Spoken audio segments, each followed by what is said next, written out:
আছে, রক্ষা করার কেউ আছে। এজন্য বিপদে পড়লে আমরা চাইবো কার কাছে? আমাদের যাই দরকার হোক আমরা ফরিয়াদ করব কার কাছে? নাকি মাজারে যেয়ে চাবেন? মাজারে যেয়ে চাবেন। অনেকে তো মাজারে যেয়ে কপাল খসে, আছে না নাই? মাজারে যেয়ে সন্তান চায়, আছে? এই এলাকায় নাই, এলাকার লোকদের আকীদা খালেস আমি জানি। মাজারে যেয়ে কপাল খসে আর সন্তান চায়। আচ্ছা, মাজারে গেলে সন্তান পাওয়া যায়? আচ্ছা, মাজারে না গেলে যদি বাচ্চা না হতো, গরু ছাগলের যে বাচ্চা হয় ওরা কোন মাজারে মানত করে বলেন? কথা কি বুঝতেছেন? এই যে প্রতি বছর গরু ছাগল ভেড়া এগুলো যে বাচ্চা দেয়, এরা কোন মাজারে যে মানত করে? এজন্য চাইতে হবে একজনের কাছে, তিনি কে?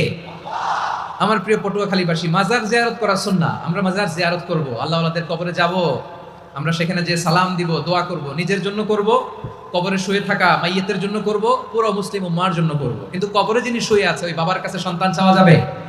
চাকরি চাওয়া যাবে? সফলতা চাওয়া যাবে? সফলতা দেয় কে? সবাই বলেন নাই, আওয়াজ করে বলেন, সফলতা দেওয়ার মালিক কে?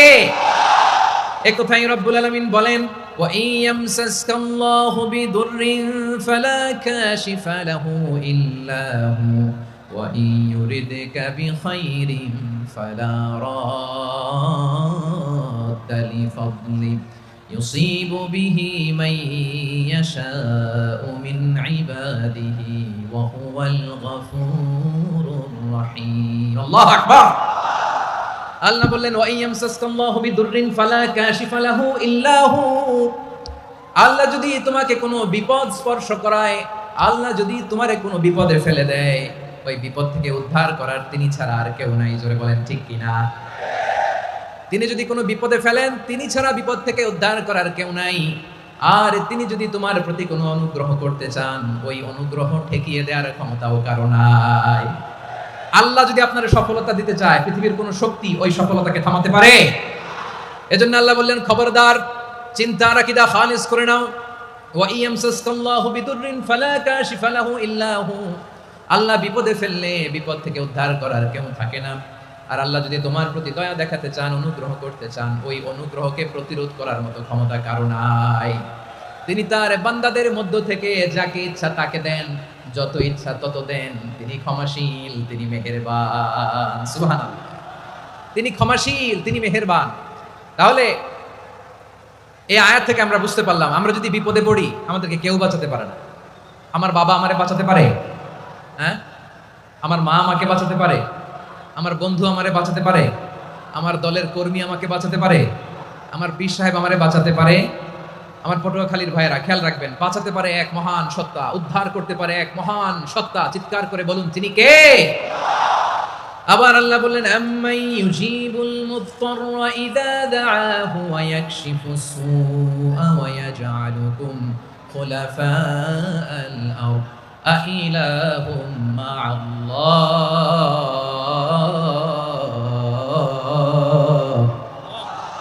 ক্বালিলাম মা তাযাক্কারুন। রব্বুল আলামিন বলেন, বিপদে পড়ে কাতর কণ্ঠে চিন্তাগ্রস্ত হয়ে যখন কেউ ফরিয়াদি হয়ে আল্লাহর ডাকে হাত তোলে, তখন ওই ব্যক্তির ডাকে সাড়া দেয় কে?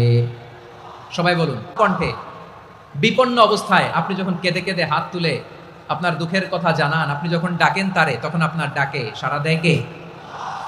আল্লাহ বলে, আমি সাড়া দেই। তোমাদের বিপদকে মুক্ত করে দেয় কে? ওই আল্লাহর সাথে কোনো উপাস্য আছে নাকি? কিন্তু খুব অল্প সংখ্যক লোকই তোমরা উপদেশ গ্রহণ করো। কথাটা কার? তাহলে বিপন্ন মানবতা যখন কাঁদে, মানুষ যখন বিপদে পড়ে নিরুপায় হয়ে ফরিয়াদ করে, তার ডাক শোনার কেউ নাই একজন ছাড়া। চিল্লায় বলেন তো, তিনি কে? এজন্য আমরা ফরিয়াদের হাত কার দিকে তুলব?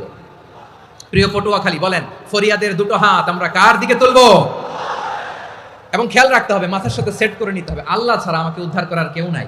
এই পৃথিবীতে কেউ আপন না। প্রিয় ভাইরা, বিপদে পড়লে বোঝা যায় কেউ আপন না। আপন শুধু একজন মহান সত্তা, তিনি কে? এটা কি আপনারা খেয়াল রাখতে পারবেন? হ্যাঁ, বিপদে আপদে কেউ আমাদের বাঁচাতে পারে না, তরাতে পারে না, মুক্তি দিতে পারে না, উদ্ধার করতে পারে না, একমাত্র আমার প্রভু ছাড়া, আল্লাহ ছাড়া। চিল্লায় বলেন ঠিক কিনা? এবং প্রিয় পটুয়াখালীর ভাইয়েরা, মাথার সাথে এটা সেট করে নিতে হবে যে আমাদের পুরো জীবনটাই পরীক্ষা। পুরো জীবনটাই কি? The life is a test. পুরো জীবনটাই পরীক্ষা। এই জীবনে বিপদ আসবে, আপদ আসবে, পরীক্ষা আসবে, সবার জীবনে এটা থাকে। এক একজনের পরীক্ষা এক এক রকম। আমার পরীক্ষা একরকম। মাসুদ ভাইয়ের পরীক্ষা একরকম, চৌধুরী সাহেবের পরীক্ষা একরকম, আপনার পরীক্ষা একরকম, উনার পরীক্ষা আবার আরেক রকম। পুরো পৃথিবীটাই পরীক্ষা ক্ষেত্র, সবাই পরীক্ষা দিচ্ছি, কিন্তু কারো পরীক্ষার প্রশ্নের সাথে কারোটার মিল নাই। সুবহানাল্লাহ পড়বেন না? পুরোটাই পরীক্ষা ক্ষেত্র, সবাই পরীক্ষার্থী, কিন্তু প্রশ্নপত্র একটার সাথে আরেকটা মিলে না। One doesn't match the other, একজনেরটার সাথে আরেকজনেরটা মিলে না। কাউকে আল্লাহ তাআলা ধনী বানিয়ে পরীক্ষা করেন। কি বানিয়ে? কথা কি বুঝতেছেন নাকি কষ্ট হচ্ছে? কষ্ট হচ্ছে আপনাদের?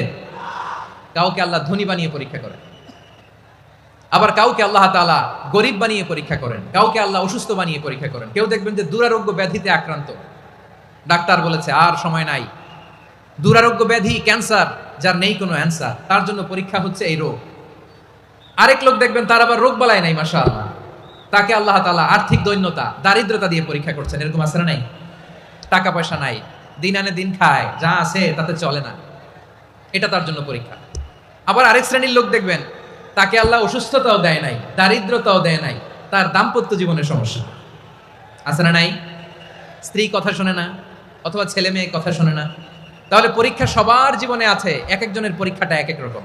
আল্লাহ তাআলা দেখতে চায় যে এই পরীক্ষার সময় আমরা কিরকম রেসপন্স করি, how to deal with the test, কিভাবে এই বিপদ আপদ পরীক্ষাগুলোকে আমরা হ্যান্ডেল করব, ডিল করব। এটা হচ্ছে আজকের আলোচনার বিষয়। বুঝতে পেরেছেন সবাই আমার প্রিয় ভাইয়েরা? তাহলে পরীক্ষাময় আমাদের জীবন, বিপদ আপদ পরীক্ষা, এটা মানুষের পিছু ছাড়ে না। সবার জীবনে পরীক্ষা আছে, নবীদের জীবনেও পরীক্ষা ছিল। সাহাবারা জিজ্ঞেস করেছেন, ইয়া রাসূলুল্লাহ আইয়ুন নাসি আশাদ্দু বালাআন ফিদ দুনিয়া, এই দুনিয়ার বুকে কাদের পরীক্ষা সবচেয়ে বেশি? বিশ্বনবী বলেছেন আল আম্বিয়া, এই পৃথিবীতে সবচেয়ে বেশি পরীক্ষা আল্লাহ তাআলা নিয়ে থাকেন নবীদের। কাদের? নবীদের। সুম্মাল আমসাল ফাল আমসাল, এরপরে নবীদের পরের স্তরে যারা, তাদের পরীক্ষা। এরপরে তাদের পরের স্তরে যারা, তাদের পরীক্ষা। সিদ্দিকিনদের, শোহাদাদের, সলিহিনদের, আল্লাহওয়ালাদের। যার ঈমান যত মজবুত তার জীবনে পরীক্ষাও তত বেশি। চিল্লায় বলেন ঠিক কিনা? তাহলে মুমিনরা, বিশ্বাসীরা, আমরা কি পরীক্ষা বিপদ আপদে ভয় পাই? হ্যাঁ, বিপদ দেখলে ভয় লাগে আপনাদের? ভয় লাগে?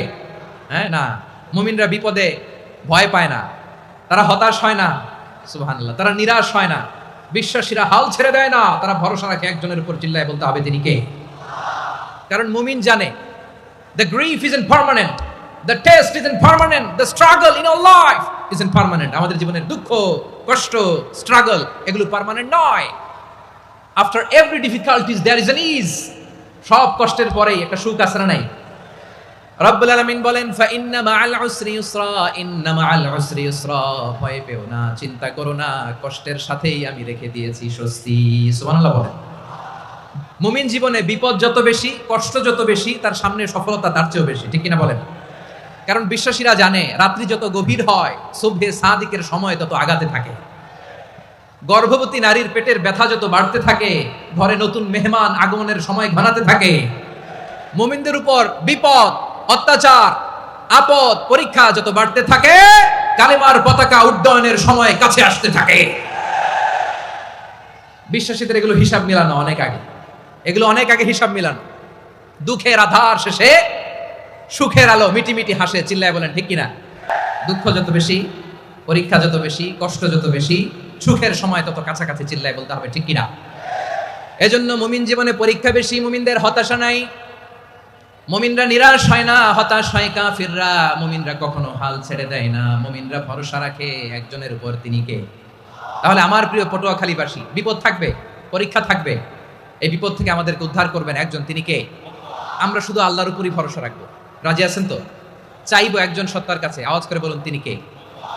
একজন সত্তার কাছে চাইবে। বিশ্বনবী ওনার চাচাতো ভাই আব্দুল্লাহ ইবনে আব্বাস রাদিয়াল্লাহু তাআলা আনহুকে বললেন, ইয়া আব্দুল্লাহ ইবনে আব্বাস, হে আব্দুল্লাহ ইবনে আব্বাস, ইদা সাআলতা ফাসআলিল্লাহ, যখন চাইবে আল্লাহর কাছে যাও। ও আব্দুল্লাহ, যখন চাইবা আল্লাহর কাছে চাও।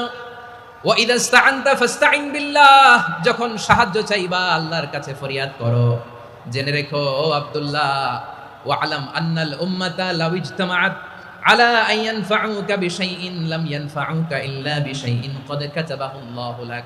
ও আব্দুল্লাহ, জেনে রেখো, মনে রেখো, গোটা বিশ্বের সবাই মিলে যদি তোমার উপকার করতে চায়, ততটুকুই তারা করতে পারবে যতটুকু আল্লাহ তোমার নসিবে সেটা লিখে রেখেছে। ঠিক কিনা বলেন? আর যদি গোটা বিশ্বের সবাই মিলে তোমার বিরুদ্ধে কনস্পাইরেসি করে, ষড়যন্ত্র করে, গোটা বিশ্বের সবাই মিলেও যদি তোমার ক্ষতি করতে চায়, ততটুকুই শুধু পারবে যেটা আল্লাহ তোমার জন্য বরাদ্দ রেখেছে। যতটুকু আল্লাহ তাআলা তোমার জন্য বরাদ্দ রেখেছে অতটুকুই ক্ষতি করতে পারবে, আর এক চুল বেশিও করতে পারবে না, কমও করতে পারবে না। চিল্লায় বলেন ঠিক কিনা? এজন্য আমরা চাইবো কার কাছে? সবাই বলেন নাই, আওয়াজ করে বলেন কার কাছে? সব সময় আমরা আল্লাহর কাছে চাইবো, বিপদে আপদে, সুখে দুঃখে, সচ্ছল অবস্থায় অসচ্ছল অবস্থায়, পরাজয়ের সময় বিজয়ের সময়, সব সময় আমরা ভরসা রাখবো কার উপর? সবাই বলুন। একদল লোক আছে যারা বিপদে পড়লে আল্লাহরে ডাকে, আছে না নাই? পটুয়াখালীতে মাশাআল্লাহ নাই, বিপদ আসলে আল্লাহরে ডাকে, বিপদ নাই আল্লাহও নাই। বিপদে পড়লে নামাজ পড়ে, বিপদও নাই নামাজও নাই।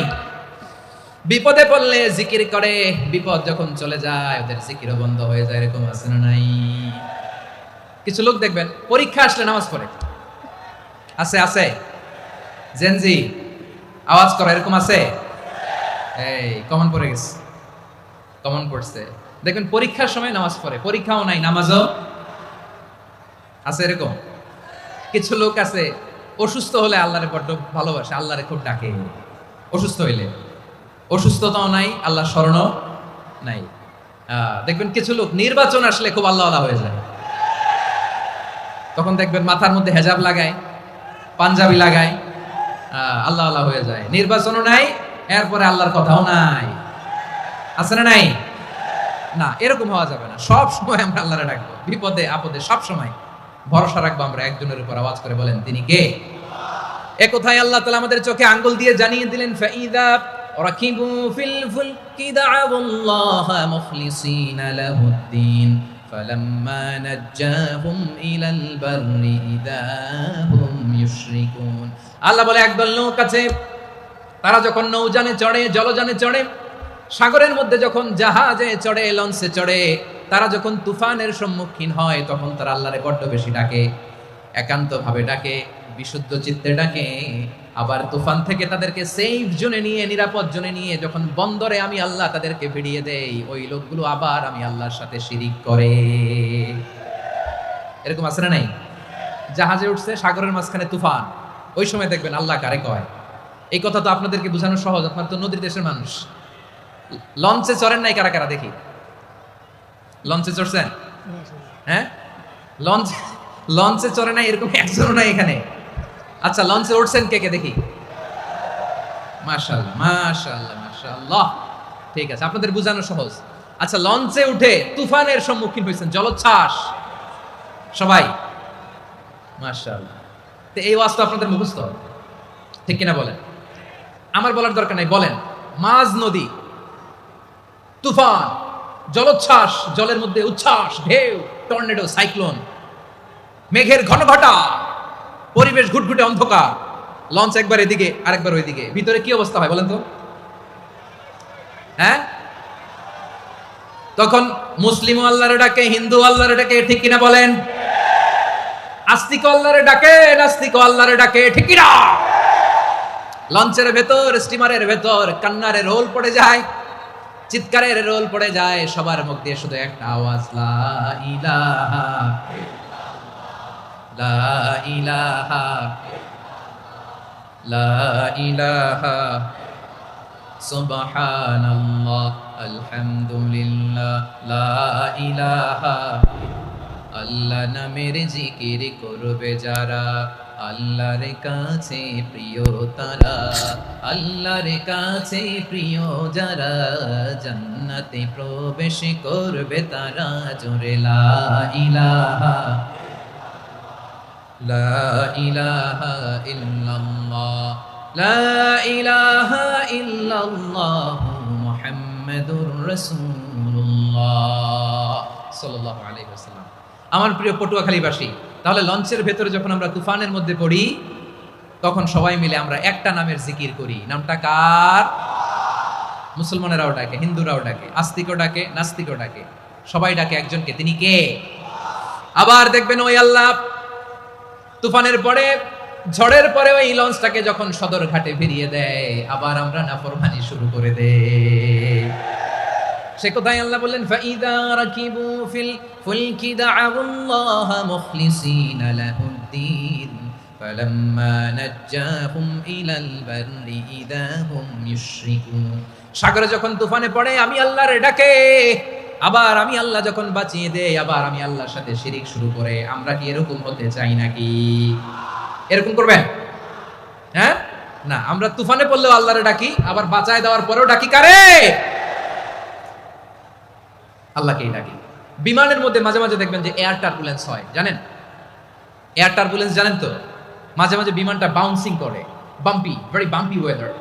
শোনেন নাই? 40,000 ফিট উপরে যখন থাকে তখন পাইলট মাঝে মাঝে বলে, dear passengers, ladies and gentleman, right now we are flying 40,000 feet above the ground and we are passing very air turbulence, very heavy air turbulence right now. Please fasten your seat belt. দেখবেন মাঝে মাঝে বলে যে ভদ্র মহিলা, ভদ্র মহোদয়গণ, আমরা 40,000 ফিট উপর দিয়ে যাচ্ছি আর এয়ার টার্বুলেন্স ফেস করছি, মেহেরবানি করে আল্লাহর রাস্তে সিট বেল্ট বাঁধুন। তখন বিমানটা এরকম বাউন্সিং করে, শেকিং করে। আপনারা মুখোমুখি হয়েছেন? ইদানিং এই এয়ার টার্বুলেন্স বেড়ে গিয়েছে। গত বছর আমার ইন্টারন্যাশনাল অনেকগুলো ফ্লাইট ছিল, তো আমি দেখলাম যে আগের ফ্লাইটগুলোর তুলনায় এখন এয়ার টার্বুলেন্স খুব বেশি। আমি একটু রিসার্চ করে দেখলাম, ক্লাইমেট চেঞ্জের কারণে, জলবায়ু পরিবর্তনের কারণে আকাশের বাতাসের মুভমেন্টে পরিবর্তন হয়েছে, ফলে এখন বিমান শেকিং করে বেশি, বাউন্সিং, বাম্পি ওয়েদার। তো বলেন তো 40,000 ফিট উপরে যখন আপনি, কয় হাজার ফিট? সবাই বলুন কয় হাজার ফিট? 40,000 ফিট উপরে যখন আপনি, তখন যখন বিমানটা এরকম বাউন্সিং করে, সবাই যখন ভমিটিং করে বিমান নষ্ট করে দেয়, বমি করে, তখন বাঁচানোর কে আছে আল্লাহ ছাড়া? কেউ আছে? ওই মুহূর্তেও সবাই মিলে একজনের ডাকে আওয়াজ করে বলেন তিনি কে? মাঝে মাঝে কিছু সোশ্যাল মিডিয়ায় কিছু ভিডিও পাওয়া যায় যে হেভি যখন এয়ার টার্বুলেন্স হয়, 10 সেকেন্ড 15 সেকেন্ডের কিছু ভিডিও পাওয়া যায়, বিমানটা এরকম বাউন্সিং করছে, বাম্পি ওয়েদার, কাঁপছে, মানুষগুলো বমি করছে, অক্সিজেন মাস্কগুলো সব ঝুলে পড়েছে, বিমানটা শুধু কাঁপছে। তখন দেখবেন বিমানের ভেতরেও এরকম লঞ্চের মতো চিৎকার আছে না নাই? বিমানের ভেতরেও তখন চিৎকার। গত বছর হিথ্রো এয়ারপোর্ট থেকে সিঙ্গাপুর এয়ারলাইন্সের একটা ফ্লাইট, হিথ্রো টু চাঙ্গি, একটা ফ্লাইটে এমন বেশি এয়ার টার্বুলেন্সের শিকার হয়েছিল ওই এয়ারক্রাফটটা, 33 জন যাত্রী সেখানে আহত হয়েছে, একজন যাত্রী নিহত হয়েছে। কেবিন ক্রুজ, এয়ার হোস্টেস যারা আছে, একজনের নাক ফেটে, চোখ ফেটে, কপাল ফেটে, ব্লিডিং হয়ে শয়লা। প্রিয় ভাইরা, 40,000 ফিট উপরে বিমানটা যখন কাঁপবে, তখন আমাদেরকে আল্লাহ ছাড়া আর কেউ বাঁচানোর আছে? এত আসতে বললে হবে? ওই কঠিন মুহূর্তে আমার বাবা আমারে বাঁচাতে পারে, আমার বন্ধু আমারে বাঁচাতে পারে, এই গ্রাউন্ডে, জমিনের বুকে আমার প্রোটোকল, আমার ক্ষমতা, আমার দাম্ভিকতা, কোনো কিছু আমারে বাঁচাতে পারে?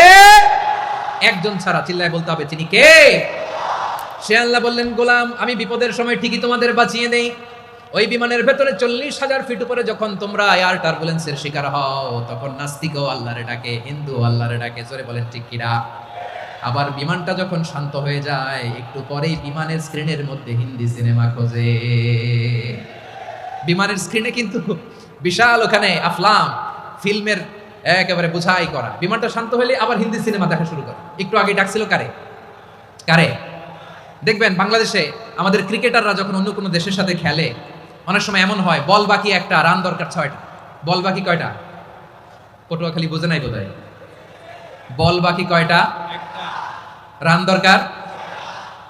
আপনি দেখবেন ক্যামেরাম্যান তখন গ্যালারিতে খালি দেখায় দর্শকদের যে কি অস্থিরতা। হিপ হপ স্টাইলের মেয়েটা, যে মেয়েটার ওড়না এতক্ষণ ছিল গলায়, এতক্ষণ কই ছিল, ওই মেয়েটা দেখবেন ওড়নাটা টেনে মাথায় দিয়ে এরকম মুনাজাত ধরতেছে, আল্লাহ আল্লাহ, একটা ছক্কা, আল্লাহ আল্লাহ, আমার লাল সবুজের পতাকারে তুমি অপমানিত কইরো না আল্লাহ, ইন্ডিয়ার সাথে আমাদের খেলা, আল্লাহ আল্লাহ, একটা ছক্কা, একটা। পুরো খেলা জুড়ে এই মেয়ের ওড়না ছিল গলায়, কিন্তু যখন 1 বলে 6 রান দরকার, ওড়না চলে আসছে কোথায়? মাথায়। আবার মুনাজাত আছে না নাই? ঠিকই বাংলাদেশের দামাল ছেলে এমন এক শট মারলো, বল চলে গেল স্টেডিয়ামের বাইরে, ছক্কা, জিতে গেলাম আমরা। পুরো স্টেডিয়াম জুড়ে চিৎকার, হই হুল্লোড়, মৌজ মাস্তি। যেই মেয়েটা মাথার মধ্যে ওড়না দিয়ে এতক্ষণ সুবহানাল্লাহ সুবহানাল্লাহ বলে আল্লাহর কাছে দোয়া করেছে, ওই মেয়ে এখন আবার ওড়না ফেলে দিয়ে নাচা শুরু করে দিয়েছে। তাহলে আল্লাহর ভয়, আল্লাহর প্রতি আস্থা, বিশ্বাস, ভালোবাসা, এটা কি ক্ষণিকের জন্য? মানে আমার যখন লাগবে তখন আল্লাহর ইউজ করবো নাকি? হ্যাঁ, বিপদে আপদে, সুখের সময় দুঃখের সময়, সচ্ছল অসচ্ছল অবস্থায় বিশ্বাসীরা ভরসা রাখে একজনের উপর। চিৎকার করে বলে পটুয়াখালী তিনি কে?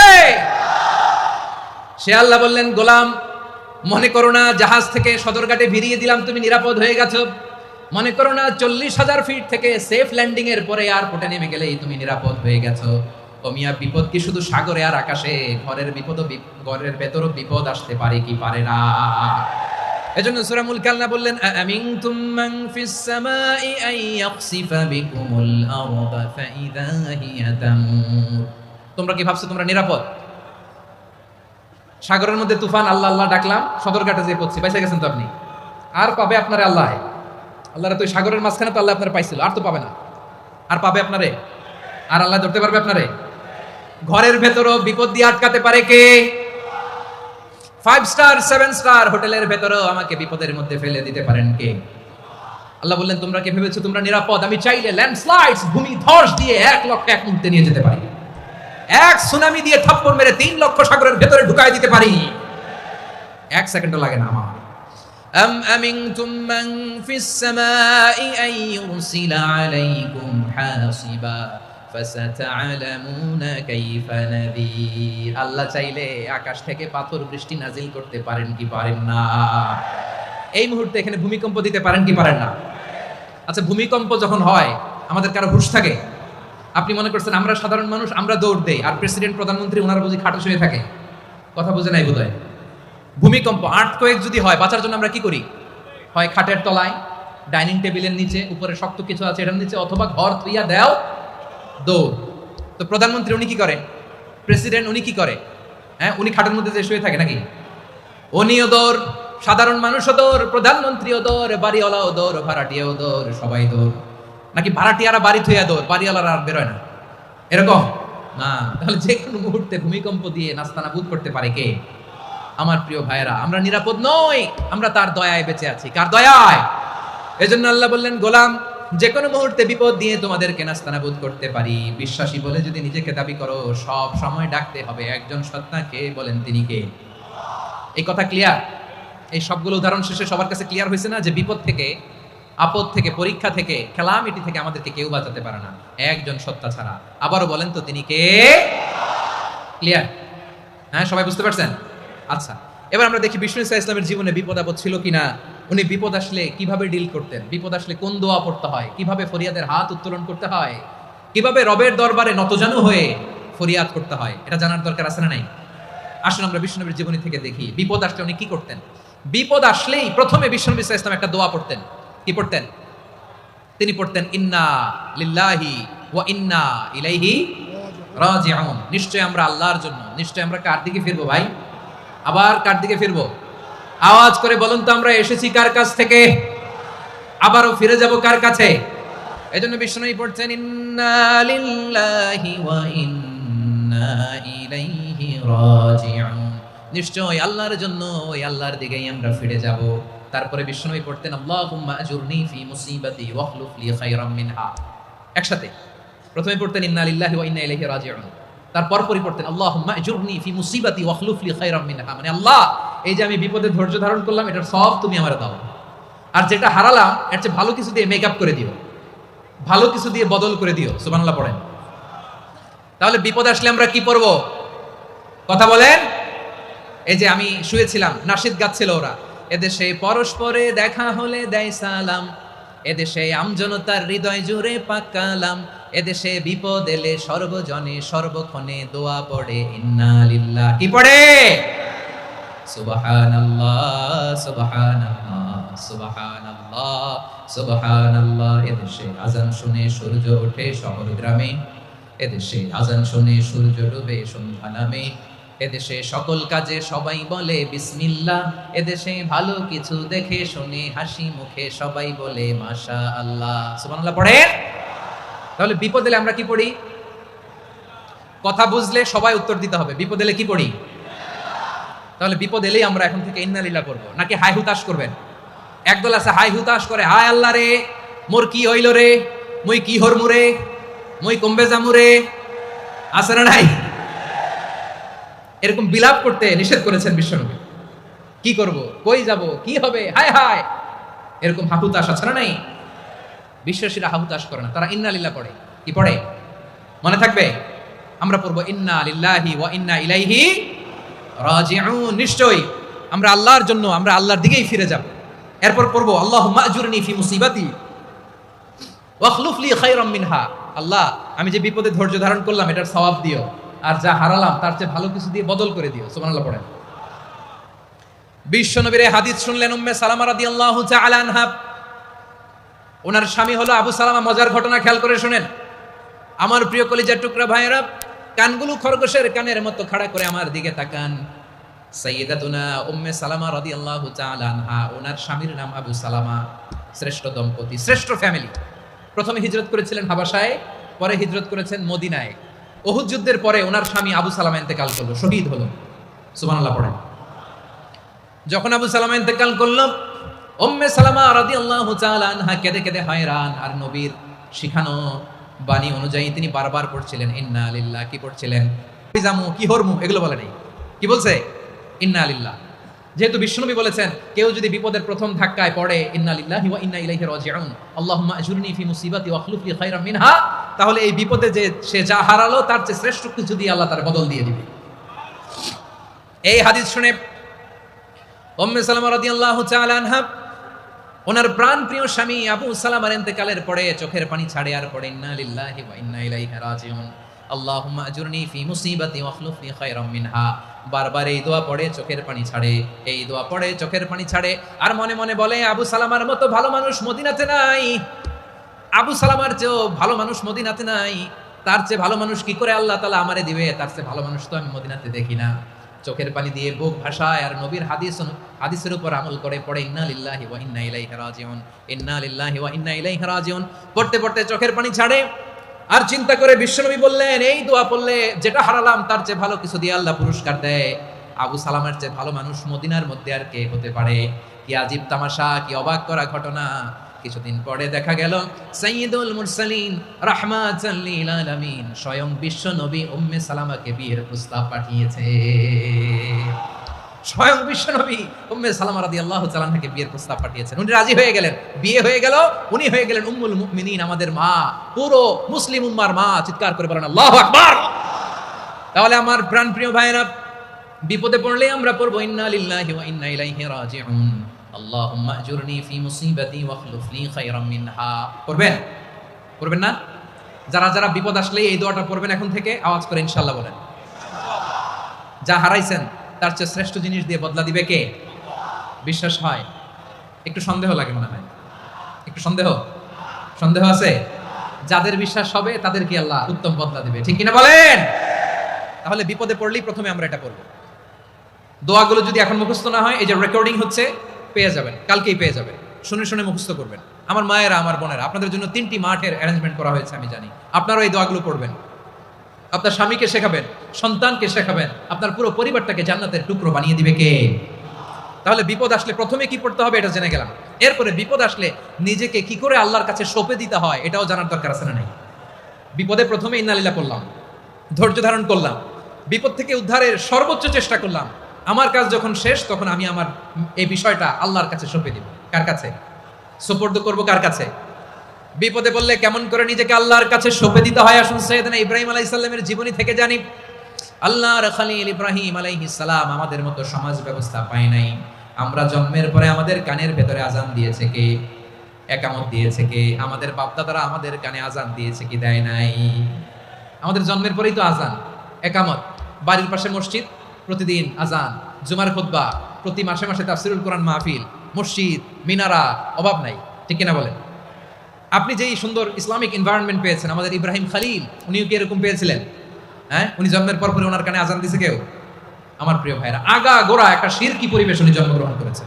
উনি ছাড়া ওই তল্লাটে একজনও আল্লাহর উপর বিশ্বাসী নাই। কল্পনা করতে পারেন? গোটা তল্লাটে, গোটা দেশে বিশ্বাসী মুমিন, আল্লাহর উপর বিশ্বাস স্থাপনকারী কয়জন? সবাই বলেন কয়জন? বাকি সব মুশরিক। বাকি সব মুশরিক নিজের সাথে নিজে শক্ত বোঝাপড়া করে, অ্যানালজি করে, সেলফ কনভারসেশন করে উনি মহা সত্যের সন্ধান পেয়েছে। উনি আকাশের তারা দেখে ভাবে মনে হয় এটাই আমার খোদা। ওরা দেখে তারা নাই, মনে মনে বলে না তাইলে এটা না। আবার চাঁদ দেখে বলে চাঁদটা বড় মায়া লাগে, মনে হয় এটাই আমার রব। পরে দেখে চাঁদও নাই, কয় না এটা না। এরপরে দ্বীপ প্রহরের জলজলে সূর্যটা খাঁ খাঁ করে গোটা পৃথিবীটারে রৌদ্র দিয়ে তাতিয়ে রাখে। তিনি ভাবলেন মনে হয় এটাই আমার রব, কারণ এটাই তো সবচেয়ে বড়। কিন্তু বিকেল বেলা ওই সূর্যটাও যখন চলে যায়, সাইয়েদনা ইব্রাহিম বলে না এটাও তো নাই, আমার খোদা যদি আমারে ছেড়ে চলে যায়, বিপদে পড়লে আমারে উদ্ধার করবে কে? এভাবে নিজের সাথে অ্যানালজি, সেলফ কনভারসেশন করতে করতে করতে তিনি মহা সত্যের সন্ধান পেয়েছেন। সুবহানাল্লাহ পড়েন। সব শেষে তিনি ডিসিশন নিয়ে ঘোষণা দিলেন, ইন্নী ওয়াজ্জাহাতু ওয়াজহিয়া লিল্লাযী ফাতারাস সামাওয়াতি ওয়াল আরদা হানিফান ওয়া মা আনা মিনাল মুশরিকিন। নিশ্চয় আমি এমন সত্তার দিকে মনোনিবেশ করলাম, মুখাপেক্ষী হলাম, যিনি আকাশ বানিয়েছেন, জমিন বানিয়েছেন, আমি মুশরিক নই। সুবহানাল্লাহ। পারতেন, আপনি পারতেন? কেউ নাই, লক্ষ লক্ষ মুশরিক, আপনি একা। ওনার মতো এরকম বিচক্ষণতা দিয়ে আল্লাহরে খুঁজে পাইতে পারতেন আপনি? কি নবী ছিল, আল্লাহকে খুঁজে পেয়েছে। যখন আল্লাহর ইবাদত শুরু করলো, এই কথা ছড়ায় পড়লো চারদিকে। নমরুদ সাইয়েদনা ইব্রাহিমকে ডেকে পাঠালেন।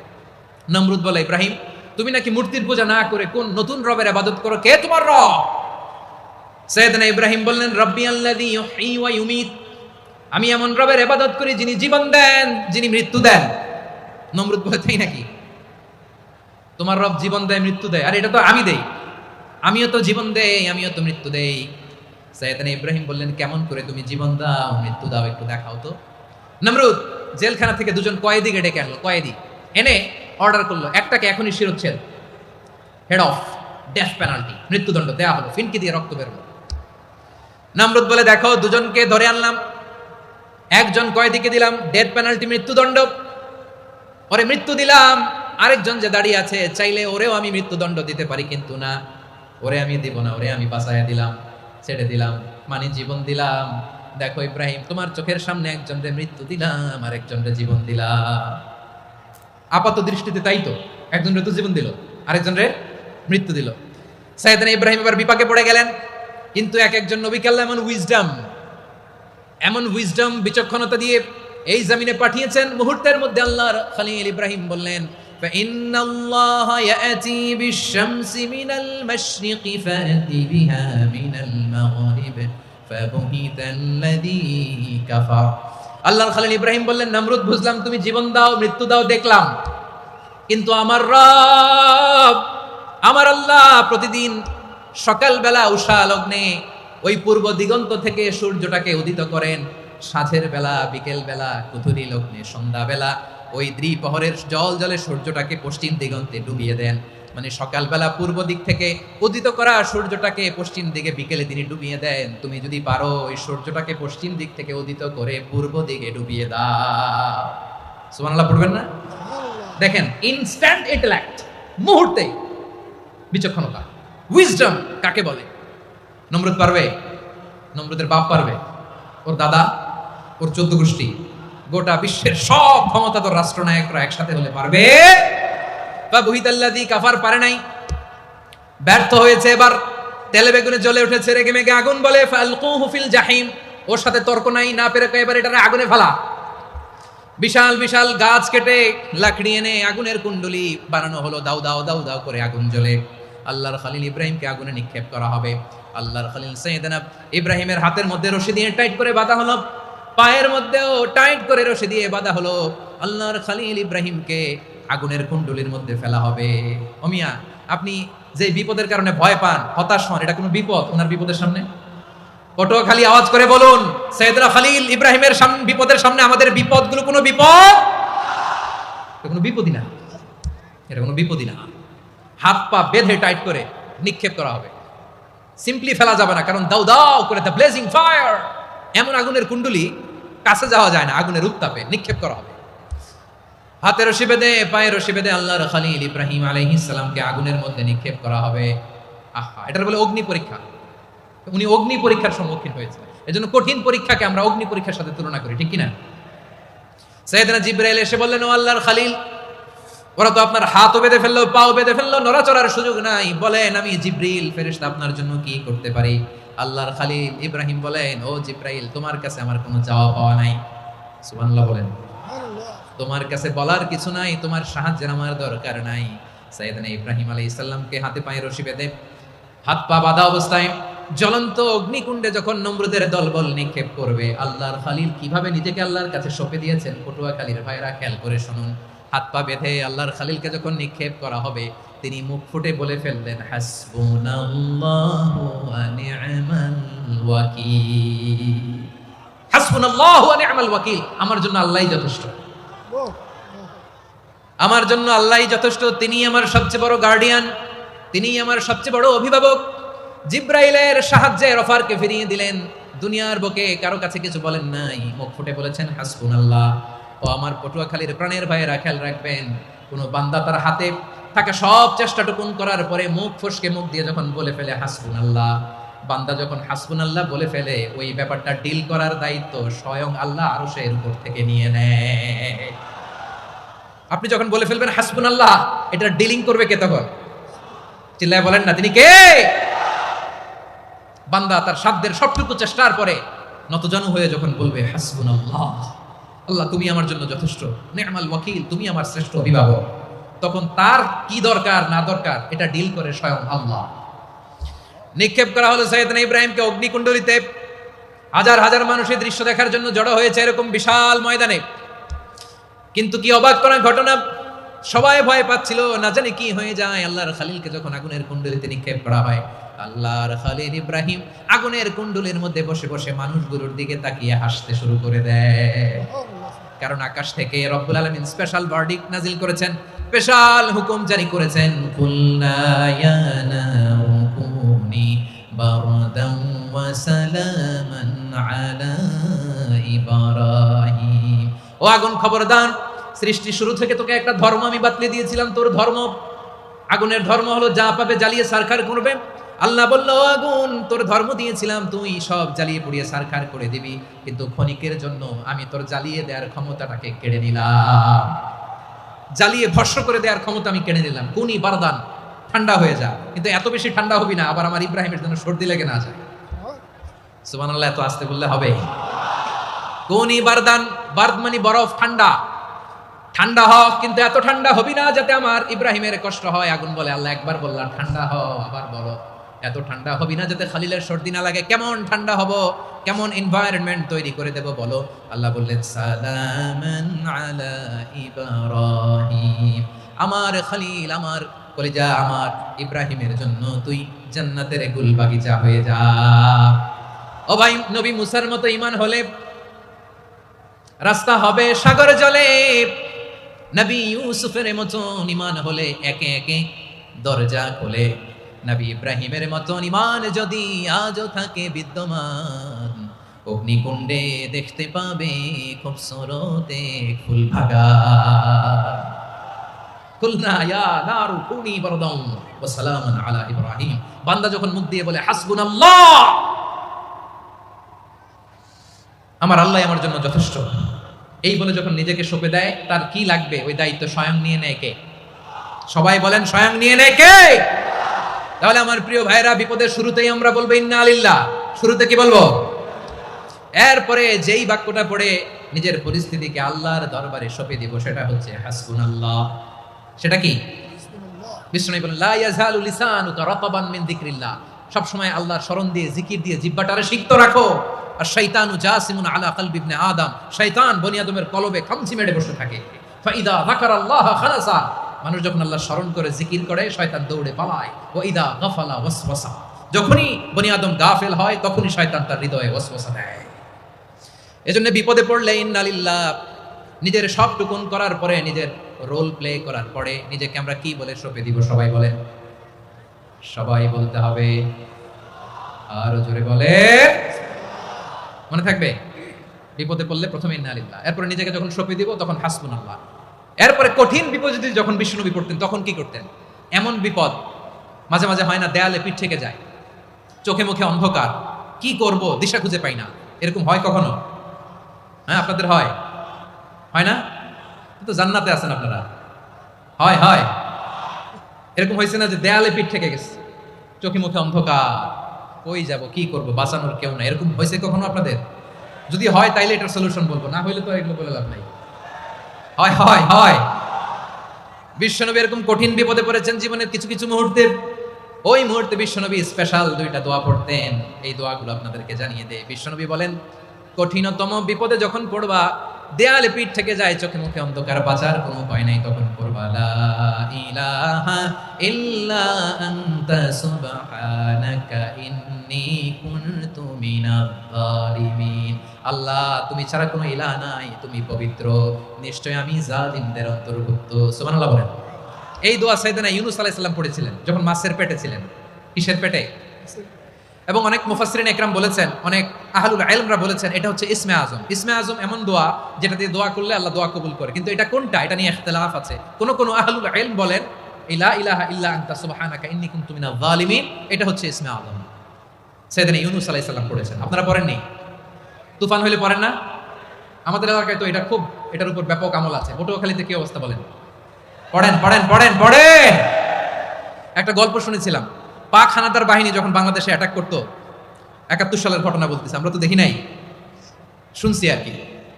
৭১ যদি দেখতাম এতদিনে রাজাকার হয়ে যেতাম। আল্লাহ আমাদেরকে বাঁচাই দিছে, আল্লাহর মেহেরবানি, ঠিক কিনা বলেন? মন মতো হইলে মুক্তিযোদ্ধা, মন মতো না হইলে রাজাকার।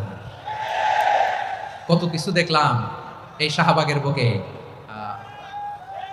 আল্লাহ ৭১ সালে দেখি নাই, আমরা শুনেছি পাক হানাদার বাহিনী জিজ্ঞেস করতো মুসলিম না অমুসলিম চেক করার জন্য, বলতো কালেমা বল, কালেমা বাতাও।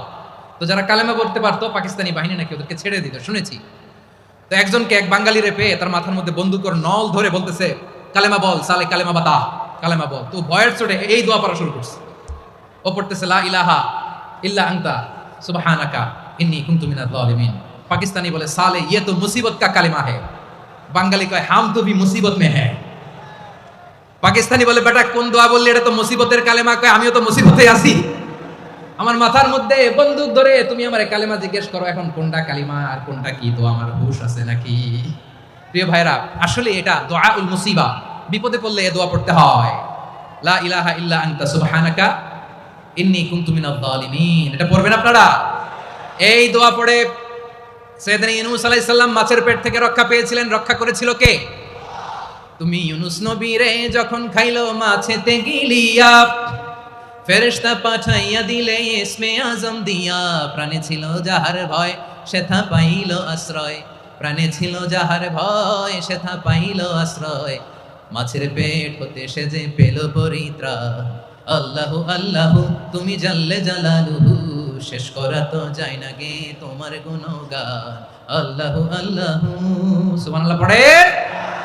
লা ইলাহা ইল্লা আনতা সুবহানাকা ইন্নী কুনতু মিনাজ জালিমিন। বিষ্ণুই বললেন দেয়ালে পিঠ থেকে গেলে, চোখে মুখে অন্ধকার, বাঁচার কোনো উপায় নাই, তখন এই দোয়াটা পড়তে হবে। এই দোয়া পড়ে আল্লাহর কাছে ফরিয়াদ করলে বিপদ মুক্ত করবেন কে? কেন এই দোয়াটা আল্লাহর কাছে বড্ড প্রিয় জানেন আমার ভাইয়েরা? কারণ এই দোয়ার মধ্যে 3টা জিনিস আছে। আমি যেরকম আঙ্গুল উঁচু করেছি এরকম করেন তো। 3টা। কয়টা? 3টা। 1 নম্বরে হচ্ছে তাওহীদ, 2 নম্বরে তাসবিহ, 3 নম্বরে তাকরীর। আই রিপিট, আবারও বলছি, 1 নম্বরে তাওহীদ, 2 নম্বরে তাসবিহ, 3 নম্বরে তাকরীর। এই দোয়াটা আল্লাহর কাছে এত পছন্দনীয় কারণ এই দোয়ার প্রথম অংশে আছে তাওহীদ, আল্লাহর একত্ববাদের ঘোষণা। লা ইলাহা ইল্লা আনতা, ও আল্লাহ আপনি ছাড়া কোনো ইলাহ নাই, উপাস্য নাই। এই কথা বললে আল্লাহ বড় খুশি হয়ে যায়। সুবহানাল্লাহ পড়েন। এই দোয়ার দ্বিতীয় অংশে আছে তাসবিহ, মানে আল্লাহর প্রশংসা, প্রশংসা সূচক বাণী। সুবহানাক সুবহানাক সুবহানাক, ও আল্লাহ আমি আপনার পবিত্রতা ঘোষণা করছি। সুবহানাক, এই কথা শুনলেও আল্লাহ খুশি হয়ে যায়। সুবহানাল্লাহ পড়েন।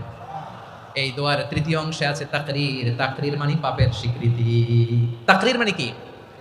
তাকরীর মানে পাপের স্বীকৃতি। এই দোয়ার তৃতীয় অংশে আছে ইন্নী কুনতু মিনাল জালিমিন, ও আল্লাহ আমি জালিমদের অন্তর্ভুক্ত। আল্লাহ আল্লাহ আমি জালেম, আল্লাহ আমি ভুল করেছি, অন্যায় করেছি, আল্লাহ আমি জালিমদের অন্তর্ভুক্ত। এই পাপের স্বীকৃতি, অ্যাকনোলেজমেন্ট আল্লাহ বড় পছন্দ করে। যখন আল্লাহর কাছে আপনি ছোট হবেন, ছোট হতে হতে যত ছোট হবেন ওই দৃশ্যটা দেখতে আল্লাহ বড় পছন্দ করে। সুবহানাল্লাহ বলেন। 3 নম্বর অংশ ইন্নী কুনতু মিনাজ জালিমিন, আল্লাহ আমি জালেমদের অন্তর্ভুক্ত। সাইয়েদনা আদম আলাইহিস সালাম ভুল করে যখন নিষিদ্ধ গাছের ফুল খেয়ে ফেললেন, ফল খেয়ে ফেললেন, আল্লাহ বললেন আদম ক্ষমা পেতে চাইলে তুমি আর হাওয়া মিলে স্বীকৃতি দাও, পাপের স্বীকৃতি আর পড়ো। রব্বানা যালামনা আনফুসানা ওয়া ইল্লাম তাগফির লানা ওয়া তারহামনা লানাকুনান্না মিনাল খাসিরিন। ও আল্লাহ আমি আদম আর হাওয়া যালামনা আনফুসানা, আমরা আমাদের নফসের উপর বড় জুলুম করেছি, আল্লাহ ওয়া ইল্লাম তাগফির লানা ওয়া তারহামনা, আপনি যদি ক্ষমা না করেন, আপনি যদি দয়া পরবশ না হন, আপনি যদি রহম না করেন, আমরা তো ক্ষতিগ্রস্তদের মধ্যে শামিল হয়ে যাব। এই দোয়া করার সাথে সাথে সাইয়েদনা আদম আর হাওয়া আলাইহিস সালামকে ক্ষমা করে দিলেন কে? তাহলে এই দোয়ার 3 নম্বর অংশ তাকরীর, এটা আল্লাহ বড় পছন্দ করে। আমার কলিজার টুকরা ভাইয়েরা, গুনাহ করে শিকার যেতে হবে, এটা আল্লাহ ভালোবাসেন। সাইয়েদনা আবু বকর রাদিয়াল্লাহু তাআলা আনহু বিষ্ণু ইসা ইসলামকে বললেন, ইয়া রাসূলুল্লাহ আল্লিমনি দুআআন আদউ বিহি ফি সালাতি, নবী হে আপনি আমার এমন একটা স্পেশাল দোয়া শিখায় দেন যে দোয়াটা আমি নামাজে পড়ব। নবী বললেন, তাহলে তুমি পড়ো, আল্লাহুম্মা ইন্নী যালামতু নাফসি যুলমান কাসীরান ওয়া লা ইয়াগফিরুয যুনুবা ইল্লা আনতা ফাগফিরলি মাগফিরাতাম মিন ইনদিকা ওয়ারহামনি ইন্নাকা আনতাল গফুরুর রহিম। সুবহানাল্লাহ। সালাম ফিরানোর আগে পড়েন, কথা কয় না, পড়েন পড়েন। ও আবু বকর, নামাজে যদি দোয়া করতে মনে চায় এই দোয়াটা পড়বা, আল্লাহুম্মা ইন্নী যালামতু নাফসি, আল্লাহ জুলুম করেছি আমার নফসের উপর, যুলমান কাসীরা, অনেক জুলুম, ওয়া লা ইয়াগফিরুয যুনুবা ইল্লা আনতা, আপনি ছাড়া এই জুনুব, এই পাপ ক্ষমা করার দ্বিতীয় কোনো রব নাই। আছে? আল্লাহ ছাড়া আমাদের গুনাহ আর কে কে ক্ষমা করতে পারে বলেন তো? কে পারে? কে? এজন্য আল্লাহরে বলবেন, আল্লাহ আমি ছাড়া তোমার গোলামের অভাব নাই, ও আমার রব আমি ছাড়া এই জমিনের বুকে তোমার গোলামের অভাব নাই, কিন্তু তুমি ছাড়া তো আমার দ্বিতীয় কোনো রব নাই। পারবেন বলতে? পারবেন? চোখের পানি ছেড়ে আল্লাহরে বলবেন, আল্লাহ তুমি আমার রব, তুমি আমার সব। কি বলবেন? আল্লাহ আমারে রব। সবাই বলুন, আল্লাহ আমারে রব, দমে দমে তনু মনে তারি অনুভব, আল্লাহ আমারে রব। আল্লাহরে বলেন, আল্লাহ তুমি আমার রব, তুমি আমার সব। আল্লাহ আমি ছাড়া এই জমিনে তোমার গোলামের অভাব নাই, তুমি ছাড়া আমার দ্বিতীয় কোনো রব নাই। একথা বলে চোখের পানি ছেড়ে আল্লাহরে স্বীকৃতি দেন, আল্লাহ আমি পাপী, আল্লাহ এই জমিনে আমার চেয়ে বড় পাপী আর কেউ নাই। ওযু করে সিজদায় লুটিয়ে পড়ে চোখের পানি ছেড়ে আল্লাহরে পাপের স্বীকৃতি দেন, আল্লাহ এমন কোন জুলুম নাই, গুনাহ নাই আমি করি নাই, সগীরা কবিরা, জেনে না জেনে, ইচ্ছায় অনিচ্ছায়, শিরকি বেদাতি সব গুনাহ করেছি। আল্লাহ আকাশের নিচে জমিনের উপরে আমার চেয়ে বড় গুনাহগার আর কেউ নাই। চোখের পানি ছেড়ে আল্লাহরে বলেন, আল্লাহ আমি ছাড়া তোমার গোলামের অভাব নাই, তুমি ছাড়া আমার দ্বিতীয় কোনো রব নাই, তুমি ছাড়া তো কেউ আমার গুনাহ ক্ষমা করার নাই, তুমি আমার রব, তুমি আমার সব। বলতে পারবেন? এই তাকরীর আমার পটুয়াখালীর ভাইয়া, এই স্বীকৃতিটা দেখতে আল্লাহ বড় ভালোবাসেন, কারণ আমরা সবাই গুনাহগার। আমরা সবাই কি? বিশ্বনবী বলেন, কুল্লুকুম খাত্তাউন, বানি আদম তোমরা সবাই পাপী। সবাই কি? সবাই পাপী। আমরা সবাই পাপী। আপন পাপের বাটখারা দিয়ে অন্যের পাপ মাপি। আমরা যে পাপী এটা ভাবতে মনে চায় না কারো, খালি অন্যের পাপ দেখি আমরা, এটা ভুল। ওর এই পাপ, ও পাপী, ও জালেম, ও জাহান্নামী, এরকম একটা টেন্ডেন্সি। আমার যে কি হালাত এটার খেয়াল নাই। খেয়াল করতে হবে যে আমি সবচেয়ে বড় পাপী, ঠিক কিনা বলেন? পাপ করি নাই এমন কেউ আছি? হ্যাঁ আছি, আছি। কেউ না জানলেও জানে কে আমার পাপের ঘটনা? পৃথিবী না জানুক আমি তো জানি, আমি কি পাপ করেছি হায়। ও আমার কলিজার টুকরা ভাইরা, মাথাটাকে নিচু করে জীবনের সব গুনার ফিরিস্তিগুলো একটা একটা করে স্বীকার করে আল্লাহরে বলেন, আল্লাহ আমি পাপী, আল্লাহ আমার চেয়ে বড় পাপী এই দুনিয়াতে কেউ নাই, আকাশের নিচে জমিনের উপরে আমার চেয়ে বড় পাপী কেউ নাই। একটা একটা করে আল্লাহ স্বীকার করি আমি পাপী, সব পাপের স্বীকৃতি দিলাম। পৃথিবী না জানুক আমি তো জানি, আমি কি পাপ করেছি হায়। আমার পাপের করলে বিচার, বাঁচার আমার নাই উপায়। দয়াময় তুমি মাফ করো আমায়, মাফ করো আমায়।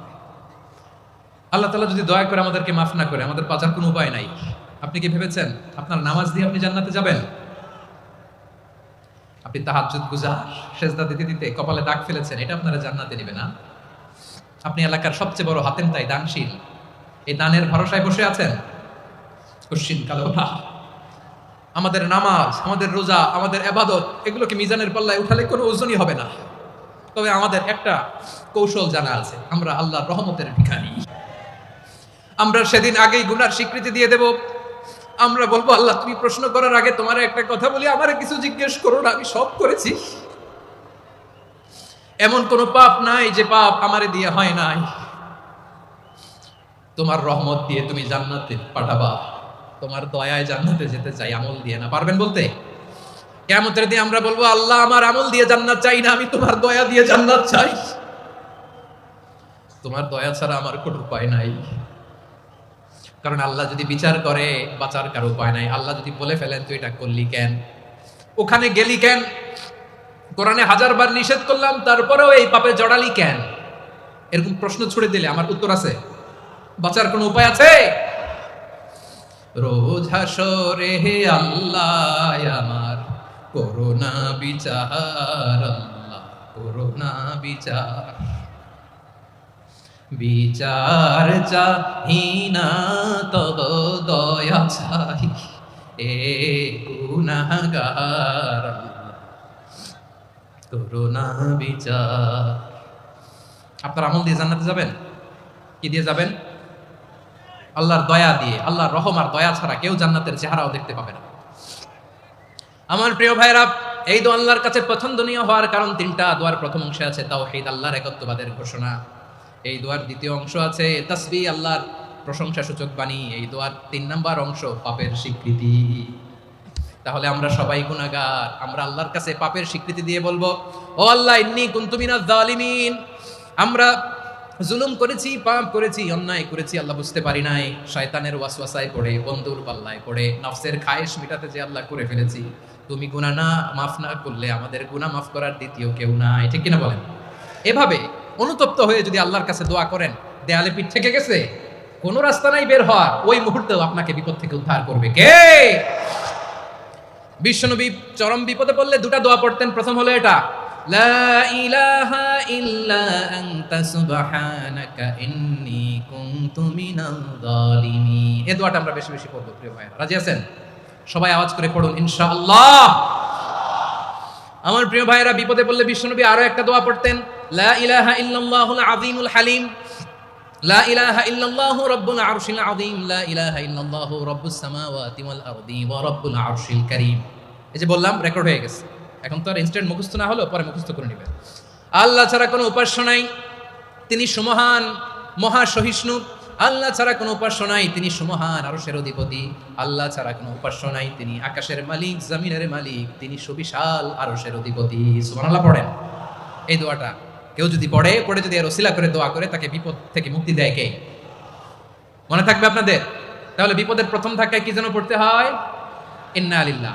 তারপরে কি বলে আল্লাহর কাছে নিজেকে সঁপে দিতে হয়? দেয়ালে পিঠ থেকে গেলে লা ইলাহা ইল্লা আনতা সুবহানাকা ইন্নী কুনতু মিনাজ জালিমিন। 2 নম্বর হচ্ছে লা ইলাহা ইল্লাল্লাহুল আযীমুল হালিম, লা ইলাহা ইল্লাল্লাহু রাব্বুল আরশিল আযীম, লা ইলাহা ইল্লাল্লাহু রাব্বুস সামাওয়াতি ওয়াল আরদি ওয়া রাব্বুল আরশিল কারীম। মনে থাকবে? ইনশাআল্লাহ বলেন সবাই, আওয়াজ করে সবাই ইনশাআল্লাহ। অনেক সময় এমন হয়, হঠাৎ বিপদের সম্মুখীন হই আমরা, রেডি হয়ে বের হইছি অফিসে, হঠাৎ অ্যাক্সিডেন্টে পড়ে যাই, হঠাৎ পেটের ব্যথায় অজ্ঞান, এরকম হয় না? আপনাদের হয় না? বিষ্ণু ইসলাম বলেন, আকস্মিক দুর্ঘটনার বিপদ থেকে যদি কেউ বাঁচতে চায়, সকাল সন্ধ্যা যেন প্রত্যেকে এই দোয়াটা পড়ে। সকালে যদি 3 বার পড়ে, সন্ধ্যা পর্যন্ত হঠাৎ বিপদ থেকে সে রক্ষা পাবে। To be protected from sudden calamity, sudden disaster, sudden calamity. হঠাৎ বিপদ, হঠাৎ ভয়ঙ্কর কোন আকস্মিক বিপদ থেকে আল্লাহ বাঁচায় দিবে। সকালে পড়লে সন্ধ্যা পর্যন্ত প্রোটেক্টেড, সন্ধ্যাবেলায় যদি 3 বার পরে সকাল পর্যন্ত প্রোটেক্টেড। সুবহানাল্লাহ পড়ে। দোয়াটা কি? দোয়াটা হচ্ছে বিসমিল্লাহিল্লাযী লা ইয়াদুররু মা ইসমিহি শাইউন ফিল আরদি ওয়ালা ফিস সামাই ওয়া হুয়াস সামিউল আলিম। ছোট না? অনেক ছোট, মুখস্থ করবেন। বিসমিল্লাহিল্লাযী লা ইয়াদুররু মা ইসমিহি শাইউন ফিল আরদি ওয়ালা ফিস সামা। ওই আল্লাহর নাম নিচ্ছি যে আল্লাহর নামের বরকতে আকাশ জমিনের কোনো কিছু কারো কোনো ক্ষতি সাধন করতে পারে না। তিনি সর্বশ্রোতা, সর্বজ্ঞ। সুবহানাল্লাহ পড়েন। পড়বেন এই দোয়াটা, বিসমিল্লাহিল্লাযী লা ইয়াদুররু মা ইসমিহি শাইউন ফিল আরদি ওয়ালা ফিস সামাই ওয়া হুয়াস সামিউল আলিম। ফজরের পরে 3 বার, মাগরিবের পরে 3 বার যদি কেউ পড়ে, প্রোটেক্টেড, যে কোনো হঠাৎ বিপদ থেকে প্রোটেক্টেড। প্রোটেক্ট করেন কে? ওই আল্লাহর নাম নিচ্ছি যে আল্লাহর নামের ওসিলায় আকাশ জমিনের কোনো কিছু কোনো ক্ষতি করতে পারে না। সুবহানাল্লাহ পড়েন। আচ্ছা, এবার আমাদের জীবনে দুশ্চিন্তা আছে না নাই বলেন? Tension, hyper tension, anxiety, depression, চিন্তা, টেনশন নাই, এরকম কে কে আছে দেখি? হাত তোলেন। ওই যে হাত তুলছে এক আল্লাহর ওলি, ওই যে। টেনশন নাই তোমার? মাশাআল্লাহ। ও না বুঝে তুলছে, ঝোঁকের চোটে, জোশের ঠেলায় ধাক্কায় তুলে ফেলছে। সবার জীবনে টেনশন আছে না নাই? এই দুশ্চিন্তা, পেরেশানি, মারাত্মক পেরেশানি থেকে মুক্তি পাওয়ার জন্য বিষ্ণু ইসলাম দুটো দোয়া পড়তেন। কয়টা? অনেকগুলো পড়তেন। স্পেশাল দুটো দোয়া আজকে আপনাদের শিখায়া যাবো, শুনবেন না? কষ্ট হচ্ছে? সংক্ষিপ্ত মুনাজাত দিয়ে দেই। ওরে আল্লাহ, আমি তো 9:30 ক্রস করে ফেলছি মাসুদ ভাই, খেয়াল করে নেই। আরো কয়েক মিনিট। ঠিক আছে, ঠিক আছে। পেরেশানিতে পড়লে, টেনশনে পড়লে এই দোয়াটা, প্রিয় ভাইরা, বিষ্ণু ইসলাম যখন খুব বিপদে পড়তেন, দুশ্চিন্তা ওনাকে ঘিরে ধরতো, উনি পড়তেন ইয়া হাইয়ু ইয়া কাইয়ুম বিরহমাতিকা আস্তাগীথ, ইয়া হাইয়ু ইয়া কাইয়ুম বিরহমাতিকা আস্তাগীথ, ইয়া হাইয়ু ইয়া কাইয়ুম, হে শাশ্বত অবিনশ্বর, হে চিরঞ্জীব, বিরহমাতিকা আস্তাগীথ, তোমার রহমতের উসিলায় তোমার কাছে ফরিয়াদ করি। এটা পড়তেন। আবার আরেক বর্ণনায় এসেছে ইয়া হাইয়ু ইয়া কাইয়ুম বিরহমাতিকা আস্তাগীথ আসলিহ লি শা'নি কুল্লাহু ওয়া লা তাকিলনি ইলা নাফসি তারফাতা আইন। আসলিহ লি শা'নি কুল্লাহ, আল্লাহ আমার সবকিছু আপনি সেটেল করে দেন। আমাদের সব ঝামেলা সেটেল করে দিতে পারে কে? আমরা তো সেটেলমেন্টের জন্য এসপি সাহেবের কাছে যাই, ডিসি সাহেবের কাছে যাই, অমুক ভাইয়ের কাছে যাই, তমুক ভাইয়ের কাছে যাই। এই দোয়া পড়লে আরশের উপর থেকে আপনার ম্যাটার সেটেল করে দিবে কে? তাহলে পড়বেন ইয়া হাইয়ু, হে চিরঞ্জীব। হাইয়ু মানে চিরঞ্জীব, যিনি চিরকাল বেঁচে থাকবেন, মরবেন না। আল্লাহ মরবেন? তার কোনো লয় আছে? ক্ষয় আছে? সূরা আর-রহমানে আল্লাহ বললেন কুল্লু মান আলাইহা ফানি ওয়া ইয়াবকা ওয়াজহু রাব্বিকা যুল জালালি ওয়াল ইকরাম ফাবিআইয়ি আলাই রাব্বিকুমা তুকাযযিবান। জমিনে যা আছে সব ভ্যানিশ হয়ে যাবে, নিশ্চিহ্ন হয়ে যাবে, শেষ হয়ে যাবে, সব বিলুপ্ত হয়ে যাবে, একজন ছাড়া। জোরে বলেন তিনি কে? ইয়া হাইয়ু। আমার সাথে আওয়াজ করে পড়েন ইয়া হাইয়ু ইয়া কাইয়ুম ইয়া হাইয়ু ইয়া কাইয়ুম বিরহমাতিকা আস্তাগীথ আসলিহ লি শা'নি কুল্লাহ ওয়া লা তাকিলনি ইলা নাফসি তারফাতা আইন। এভাবে দোয়া করলে আপনাকে বিপদ মুক্ত করবে কে? এই দোয়াটা কেন পছন্দ আল্লাহর কাছে? কারণ এখানে আল্লাহর দুইটা সুন্দর নাম আছে, গুণবাচক নাম, আল হাই, আল কাইয়ুম। এই দুটো নাম আছে এখানে। আবার এই দুইটা আয়াতুল কুরসির অংশ। আয়াতুল কুরসির শুরুতে এটা আছে না নাই? হ্যাঁ, আছে না নাই? 3 নাম্বার কারণ এটা ইসমে আজম। কোন দোয়াটা ইসমে আজম? যে দোয়া ওসিলায় দোয়া করলে আল্লাহ দোয়া ফেরায় না। অনেকগুলো মত আছে, সবচেয়ে ভ্যালিড মত হচ্ছে এটা, ইয়া হাইয়ু ইয়া কাইয়ুম। এর ওসিলা দিয়ে দোয়া করলে দোয়া কবুল করে কে? 2 নম্বরে বিশ্বনবী মারাত্মক বিপদে পড়লে আরেকটা দোয়া পড়তেন, আল্লাহুম্মা ইন্নী আবদুক। আগে দোয়াটা পড়ি, শুনেন। আল্লাহুম্মা ইন্নী আবদুক ওয়া ইবনু আবদিক ওয়া ইবনু আমাতিক নাসিয়াতি বিয়াদিক মাদিন ফিয়া হুকমুক আদলুন ফিয়া কাদাউক আসআলুকা বিকুল্লি ইসমিন হুয়া লাক সাম্মাইতা বিহি নাফসাক আও আনজালতাহু ফি কিতাবিক আও আল্লামতাহু আহাদাম মিন খালকিক আও ইস্তা'সারতা বিহি ফি ইলমিল গায়বি ইনদাক আন তাজআলাল কুরআনা রাবিআ কলবি ওয়া নূরা সাদরি ওয়া জালাআ হুজনি ওয়া যাহাবা হাম্মি। সুবহানাল্লাহ পড়েন।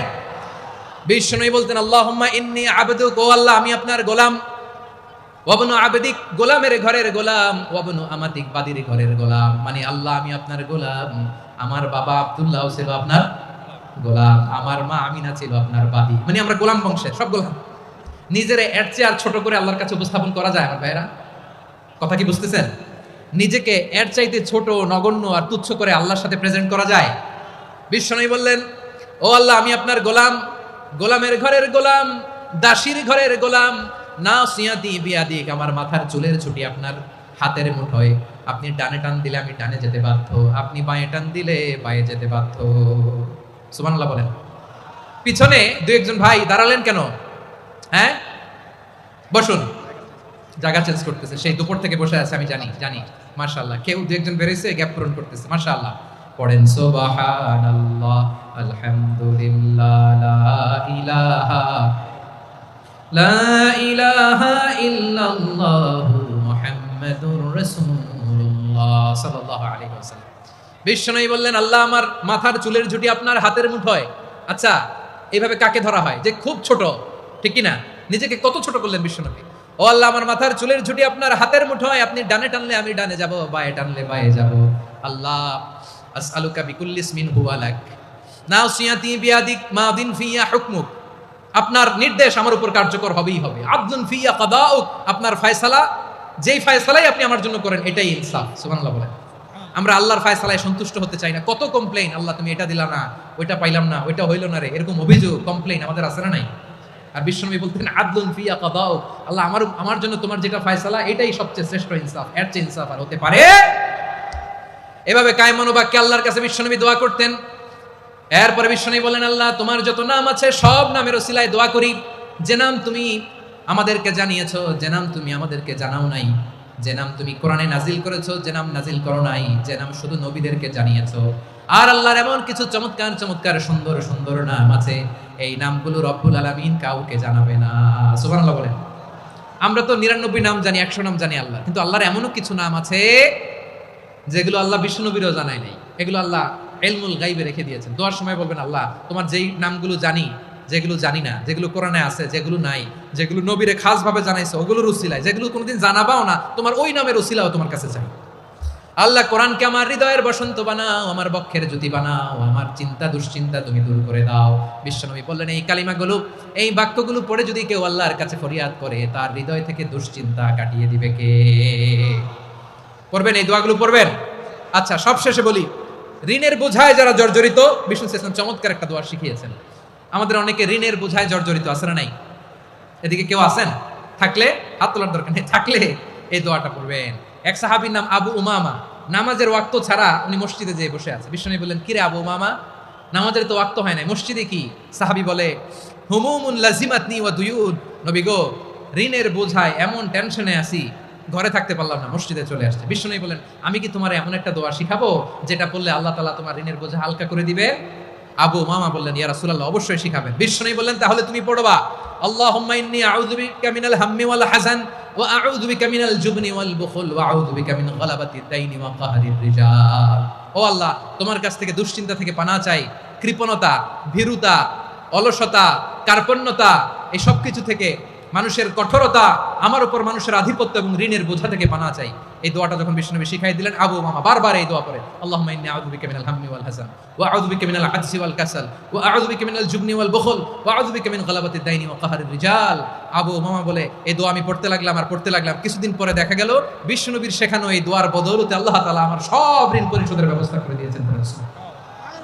পড়বেন পড়বেন। আমার প্রিয় পটুয়াখালীর ভাইরা, বিশ্বনবীর জামাতা সাইয়্যিদিনা আলী রাদিয়াল্লাহু তাআলা আনহুর কাছে এক লোক এসে বলে, হে আলী, ঋণের বোঝায় আমি জর্জরিত, আমার কিছু অর্থ দিয়ে সাহায্য করো। সাইয়্যিদিনা আলী রাদিয়াল্লাহু তাআলা আনহু বললেন, আমি কি তোমার এমন একটা দোয়া শিখাবো যেটা বিশ্বনবী আমাদের শিখিয়েছেন? এই দোয়া যদি তুমি পড়ো, লাউ কানা আলাইকা মিসলু জাবালিন কাবীরিন দাইনান আব্দুল্লাহু আনকা, পাহাড় পরিমাণে যদি ঋণের বোঝা হয়, আল্লাহ এটা পরিশোধের ব্যবস্থা করে দিবেন।